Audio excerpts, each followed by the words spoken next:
How you guys doing? Everybody doing good? Hey, how about a crazy big hand for Colby back there?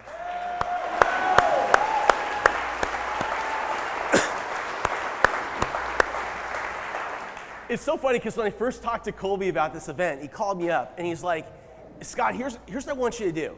So I started my career working for Tony Robbins. I sold my last company to Richard Branson and ran it for the Virgin Group. And he said, what I want you to do is I want you to share every single thing that you've learned working for guys like Tony and Richard, and you have 20 minutes to do it.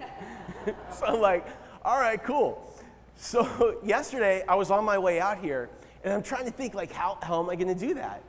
And it reminded me of a story where a few years ago I had a chance to go to this venture capital conference on the big island of Hawaii. And it was one of those things that it was like, everything was supposed to be private. We had to sign these NDAs saying we wouldn't tell people that we were going or what happened when we were there and all that stuff. And I remember when I checked in that first day, what happened was I went to this table and they gave me a t-shirt. And it was a certain color. And they said, your first job today is to find everybody else that's here that has the same color t-shirt. Because you guys are gonna make up a team. And you're gonna spend the entire day, 8 hours on this crazy scavenger hunt around the big island of Hawaii. So it sounded pretty cool. So I start to look around for the other people on my team, and I look over here and I see Dick Costolo, who's the CEO of Twitter. And then I cruise over here and I see Bill Tai, like this famous Silicon Valley venture capitalist. I ran into Sarah Lacey. Sarah Lacey, maybe the most influential blogger around technology ever in Silicon Valley. And I'm thinking to myself, with like all of that crazy brain power, there's no way that we can't win. But we can't find the last person on our team. And I'm walking around, and I literally bumped into him, MC Hammer. You guys know MC Hammer, right? All right, $20 right now to anyone who can do the hammer dance. Can anyone do the hammer dance? Oh, look at this back here. Look at this. Yeah. I got your 20. So here's what happens. We all pile into this van, and we go to the first clue. And the first clue is super complex, and there was like these sticks and these rocks and these things like this. And me and Bill and Dick and Sarah, we're looking, and we're like 20 minutes in, a half an hour in, literally, and we can't figure it out. Now Hammer, he's all the way over here, and he's on his cell phone, and he's talking to his buddies. And he's looking at the ocean. I was Hammer. I said, would you mind coming over, and could you help us? And he goes, no problem. So he walks over, he says, give me that piece of paper. He reads the clue one time. He looks at the sticks and the rocks and things like that. He said, do this, this, this, and this. Drops the piece of paper, like literally drops the mic, and he walks away. And guess what? He was right. So we go to the second clue. And the same thing happens, this crazy thing that was like on a hill. And me and Dick and Sarah, we can't figure it out. Hammer, he's over here doing this thing. Hammer, would you come over? Would you help us? No problem. He takes the clue, he reads it one time, tells us what to do, and he was right again. We had 8 clues that day around the big island of Hawaii, and MC Hammer solved every single one. Crazy, right? And so I remember that night I ran into him in the hotel. And I said, bro, how did you do that? And he said, you entrepreneurs, he said, you guys are all the same. He said, you start over here and you want to get here. You got your big goal. He said, you guys figure out how to make it so damn complicated in between. And so he said, I live my life under a really simple principle. I live my life based on one simple rule, and it's this. I always find a way to the simplest path first. I always find a way to the simplest path first. So that's what we're going to do today. I'm going to share with you just a few simple ideas that I've learned being around some incredible creatives, entrepreneurs, and innovators to help us drive our businesses forward. Before we get to that, though, I want to spend just a couple of minutes and share with you a little bit about my background. So I'm a Southern California guy, and I grew up in West LA, went to school at the University of San Diego. And I was one of those guys, I absolutely, just totally dug the whole college thing. I played sports. I started my first business. It was like a painting business with students when I was a freshman in college. I had 20 student painters, and I did all that stuff. Totally having the time of my life. Until everything changed for me, like literally in a heartbeat. You see, when I went to school at USD, we had this tradition. Actually, all the three big schools did the same thing at the same time. After midterm exams, we'd all get in our cars, and we'd drive 9 hours south to San Felipe, Mexico, and we'd like get crazy and party for like 2 or 3 days. And in my junior year, I just happened to finish my exams early. I was one of the first cars down, and I was heading down. It was about 90 miles south of the border, south here at Mexicali. And I was in a car with 3 other people. We were driving about 90 miles an hour. And I have a question. How many of you have been down to Baja California? Okay, so a bunch of you. So you can relate to this. So we were on one of those highways, a federal highway, where there's just one lane in each direction, and then it's just like desert as far as you can see. And we're cruising down this road, and for some reason, I don't know why, there's these points where the road rises up, and there's like this drop on both sides in desert. And a garbage truck had gone off the side of the road at one of those points, and he wanted to get back on. And so what he did is he just gunned it as hard as he could to get up that hill. And we didn't see him, and he didn't see us, and we hit this guy square on, no seatbelts, going about 90 miles an hour. It was the worst day of my life. And the question I have for you is this: how many times in our lives have we been going down a road? Have you been going down a road, and maybe you're doing everything right? Maybe in business, like you had like the perfect vision. You hired the great team, right? You put together the perfect plan. You executed absolutely flawlessly. And then something out of nowhere came and like, bam, it completely knocked you off course. Maybe it was the economy, maybe it was a health issue, maybe whatever it was. And everything you did up to that point, every call that you made, every email that you wrote, every Facebook post, every single thing, you had to throw out and you had to start over. Well, that's what happened to me. You see, the guys that we hit stole everything out of our car. We were all knocked out, stole everything out of our car and left us there. 9 hours later, we got treated. I had 2 brain hemorrhages, and I was the lucky person in the car. And I thought that was the worst day of my life. But getting better was actually harder. You see, because of my head injuries, I couldn't read, I couldn't watch TV, I couldn't do much of anything. I had to drop out of school. I laid in bed all day, every day. Until one day, a roommate came in and he said, "My dad thinks you should listen to this, as long as you're laying around." And it was a motivational book on tape. A guy named Dennis Waitley. And I started to listen. And then before you know it, my other roommates and their friends started giving me more. Before I had this library. Guys like Tony Robbins, Zig Ziglar, Dennis Waitley, Brian Tracy. And all I did was lay down and listen to these things all day, every day. Until one day I got better. And my plan was this. What I wanted to do was I wanted to get well and go back to college and apply for an internship. And the first person I applied to work for was Tony Robbins. How many of you guys know Tony Robbins? Right. So instead of offering me this internship, he offered me a job. Never went back to school and went to work for him when I was about 21. And I remember one day I was talking to him at a lunch, and I said, "Tony," I said, "I don't know if you remember this. Like, I don't know if you know how I got to you." I said, "I was cruising down a path and bam, something knocked me off course." And I said, it was really like, I thought the worst thing that could ever happen. But what happened as a result is I picked up this habit, and this habit brought me to you. And as a result, by like repackaging things, I met these amazing people, right? And I've just changed my sense of possibility. And he stopped me and he said this, and I want you to remember this about life and business. He said, "Scott, in life and business, we have good days and we have bad days. But we don't know which is which until sometime way down the line, because we don't know what we're going to make of the experience." And in my life, I found that to be true. Now, eventually what happened was I kind of burned out of the training business, and I was kind of like in transition. And I didn't really know what to do with my life. And maybe you guys have been in this place as well, where you were hungry, you wanted to just go out there and kick butt, you were dedicated, you were totally passionate, but you couldn't get a break. And you just couldn't figure it out. And I was in that time of my life, and I just could not get a break. So I was working at a bar in Santa Monica called Schiller's. And you guys used to have one here in Arizona. They made those like super strong slushy drinks as a bartender. And one day I get a call from the same college roommate who gave me that motivational tape, and he said this. He said, "Scott, what are you doing?" And I said, "I'm doing nothing. I'm trying to figure it out." He said, "Awesome. We're going to start an internet business." And this was in December of 1994. And so we did. And every single thing that we did, everything that I tried was a complete disaster. Like everything failed, nothing worked. But what it did, because I was early, is it got me introduced to some guys up at Stanford who are working on a project called Yahoo, and some guys at Carnegie Mellon who are working on something that became Alta Vista. And what I realized in that moment was this: all the action at that time was in the Bay Area. And in life, man, we got to position ourselves, right? So I had to figure out a way to get there. But I didn't really have any money. I didn't have a place to stay.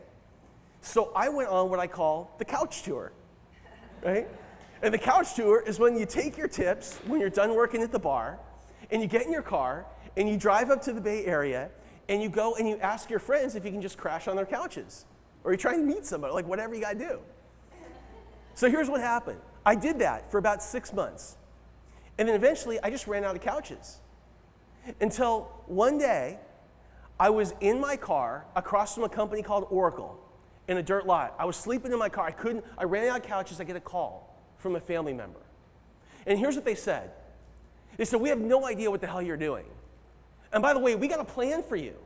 We got a plan for you. Our family has been in a certain kind of business for 50 years. You got to quit this crazy thing that you're thinking about doing and come home and go to work Monday. And here's the thing. What I've learned in life is this. We have to be, if you got a big vision, if you want to be creative, if you want to innovate, you have to be so careful who you spend your time with, who you allow in your life. And the reason is this, that people that have limited visions of themselves can never have a bigger vision of you. And I want you to remember that. People with small visions of themselves can never have a bigger vision for you. So I had to make a decision that night. I'm on the phone. I have to decide, am I going to go home and go to work for the family, or am I going to go do my own thing? And what I decided to do was turn on the car and head home. But here's what I did. I got home that morning. I took everything that was in my one-bedroom apartment that I thought had value, and I went to a pawn shop. And I pawned everything. I pawned my high school ring, this bracelet that a girl had given me in high school, this watch that I bought when I worked for Tony Robbins. I actually pawned my Wilson basketball. How cool is that? They actually bought it. They bought it. So what did I do next? I took the money that I got, and then I went to the people that I owed money to. I paid everybody back that day, and that same day, I drove back to the Bay Area with $200. And the question I have is this: what do you do when you're down to your last $200? And the answer for me is simple. You buy pizza. And the reason that you buy pizza is this. I believe that in this world, particularly if you're trying to sell salespeople, somebody's gonna like pizza. So I wrote down a list of the companies I wanted to work for, and I bought these pizzas at Domino's. I printed out my resume, and I took it, and I smashed it as much as I could into the cheese. Because I figured if somebody's hungry, they're literally gonna have to pull my resume out of the pizza and see me. Because in life, we have to position ourselves. And guess what? Somebody was hungry. A guy named Bill Peck, the father of internet advertising, and he called me. And what he said is, look, I don't know if I have a job for you, and if I don't, I promise I'll help you to find one. And it changed my life. And so from there, I went on to launch a bunch of small companies that became big brands, like CBSSports.com, NBC Internet. I launched FoxSports.com, and the most recent company that we sold to Virgin. And all because just maybe trying to be a little bit out of the box, right? And today I have this show that's sponsored by Steve over at Microsoft and produced by Steve called Business and Burgers. We're a search for the best burger in America and a side of great business advice. How many people here like burgers? Yeah, so here's the thing. When you have a burger show, it's awesome if you like burgers. The bad thing is you get burger belly. I'm about 15 pounds in the last year, 35 episodes. And what I've learned, somebody asked me yesterday, what is the most common thing? Like last week we interviewed Damon John for Business and Burgers from Shark Tank. What's the number one thing? What is the single most common thing that you're finding today with these innovators and these entrepreneurs that you interview? And the number one thing is this. I'd like you to write it down because it's so important. The most powerful people that we're talking to have one thing in common. They have this crazy, insatiable, fanatical thirst for learning. It's all about a thirst for learning. And the reason is this. It used to be that the pace of change was relatively slow. But today, that pace of change is exponential, right? I read something last week. 100 years ago, in 1917, the average male in the US only lived to be 49 years old. 49 years old. I'm 47. That's pretty freaky. So maybe back then it was okay to know one thing, be really good at one thing, and that's all that you needed. But today, things move so quickly that you got to stay on top of it. You've got to have this crazy, passionate thirst for learning. Because I'm here today to tell you this. There's one thing I'm certain of. With the pace of change, if you want to be a leading creative, a leading innovator, know this, that whatever it was 5 years ago, that thing that made you you, that made you so awesome at what you did, that silver bullet, right? That one go-to move, your superhero power 5 years ago is your baggage today. What we need to do is we need to be constantly learning and improving ourselves and staying ahead of the market. Does that make sense? Awesome. So let me share with you just a couple ideas that I've learned from guys like Richard and Tony on how to be amazing creatives and innovate in today's world.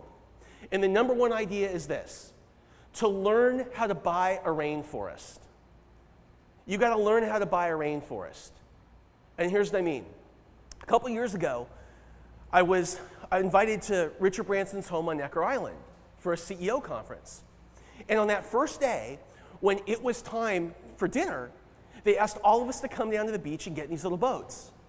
Because Richard didn't just own that island, Necker, but he had just bought the week before the island next door called Mosquito. Because I guess if you own one island, you might as well own the one next door, right? So we go to this island, there's literally nothing on it, there never has been, totally pitch black night. We cruise around the end, and there's this single strip of beach. And he had brought these tiki torches and barbecues, and it was crazy. We get out of the boat, I grab my plate, I'm looking for a place to go and eat. And I see Richard, he's over here, and he's sitting on the beach, so I sit next to him, and he's on the phone. And this isn't the Richard that you see like on TV. He is incredibly passionate and intense trying to close a deal. And it seemed like everybody else around knew what it was that he was trying to buy. So I asked him, when he got off, I said, Richard, what is it you're trying to buy? And he said, the rainforest. And I said, the rainforest, which one? He said, the Amazon rainforest. Serious. So I said to him instinctively, my reaction was what I guess I thought everyone else was thinking, which is, that's impossible. Okay, the number one thing I've learned about working around guys like Richard or Tony is this, that nothing is impossible. Right? And Richard looked at me dead in the eye, and here's what he said. He said, you want to learn how to buy a rainforest? I'm going to teach you how to do it right now. He said, if we're going to do it, the place that we always have to start is with our why. Why is it that we're doing this? And the reason is that doing anything that's bold, doing anything that's just fucking awesome is hard. And he said, so if you don't really know what your why is, if you're not truly committed to this thing, like at a gut level, when things get tough, it's too easy to quit. Now, Richard's why was simple. Richard wanted to stop deforestation and protect the indigenous animals in the rainforest. So we knew his why. So the next question is, how are we going to do it? And he looked at me and he said, if that's our why, do we really have to own the rainforest, or could we lease it? For me, that was a huge shift in thinking. And he said, if we leased it, and you got a willing buyer in the same room as me, as Richard, he said, do you think I can negotiate a good deal? I said, I would bet on you. He said, so here's the third thing, and this is where most people get stuck. How are we going to finance it? And this is what happened. The people around in the circle all started to throw out names of other billionaires, saying, what if this person or that person? And Richard, I'll never forget it, he put up his hand and he said, no. What if it didn't matter if you gave $1 or a dime? Effectively crowdsourcing buying the rainforest. And here's my point. In less than 5 minutes, buying the Amazon rainforest seemed easier than eating my bowl of soup. And what I learned in that moment is this. What I learned in that moment is that it does not matter how big your vision is. If you have the right mindset, you have the right people, you put the right resources around you, you can achieve virtually anything that you dream. Which leads to point number 2, to focus on one hammer and one nail. You have this big vision. Where do you start? You see, I think the biggest mistake that entrepreneurs make is they focus on too many things at once. And I call this hammers and nails syndrome. And it's simple. Let's say I gave you one hammer and I gave you one nail, and your job is simple. All you have to do is bring that hammer back and drive that nail into a piece of wood. Like really nail that one business. Now, the odds are you may miss the first time, you may miss the second, but eventually I'm going to bet on you. I'm going to bet that you'll nail it. Let's say I give you two hammers and two nails. You got a problem. Who's going to hold the nails?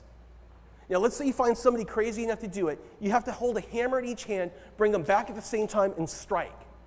And the odds are you're going to miss the first time, the second time, the third. You may never get it right. Let's say I give you 10 hammers and 10 nails. You get the point. You see, the biggest mistake that entrepreneurs make is they focus on too many things at once. So what I say is this: don't focus on everything, focus on one thing. And it doesn't have to be the hardest, it can be the simplest. Really nail that one thing and then move on to the next. Which brings me to my final point, number 3. And it's learn how to crash. Learn how to crash. You see, last summer I had a chance to learn how to drive a race car. And as I got in the car, sat down, grabbed the wheel, and the instructor next to me said this: all I want you to do, if there's one thing I want you to do, it's this. I want you to keep your eyes up and focus on the horizon. Focus on your goal and where you want to go. Now, when you're driving a race car at 5 miles an hour, it's easy to look down the road. But the faster that you go, the more that life comes at you, the more things come your way. What happens is we take our eyes off what's out ahead and we drop our eyes to what's right in front of us. If you've ever skied, it's called looking over the tip of your skis.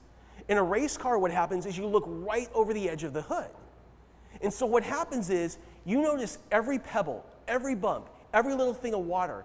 And what happens is you start to make these really fast, quick, quirky adjustments. Now, at 5 miles an hour, no big deal. At 150 miles an hour, that quick thing will take you right into the wall.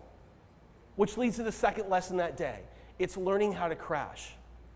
You see, when you get comfortable and your instructor sees that, what they do is they take their hand, which has been close to the wheel, and they just give that wheel a little tug.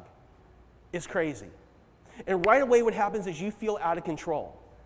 Now the question I have in life is this: what happens when we feel out of control in our business? What is the first thing that we tend to focus on?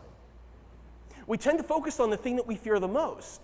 And in a race car, what that means is we focus on the wall. And here's what happens. What happens is our eyes instantly go to what we fear the wall, which pulls our head, which pulls our shoulder, which turns our hands, which takes us in to a crash. So the instructor only has one simple job, and it's this.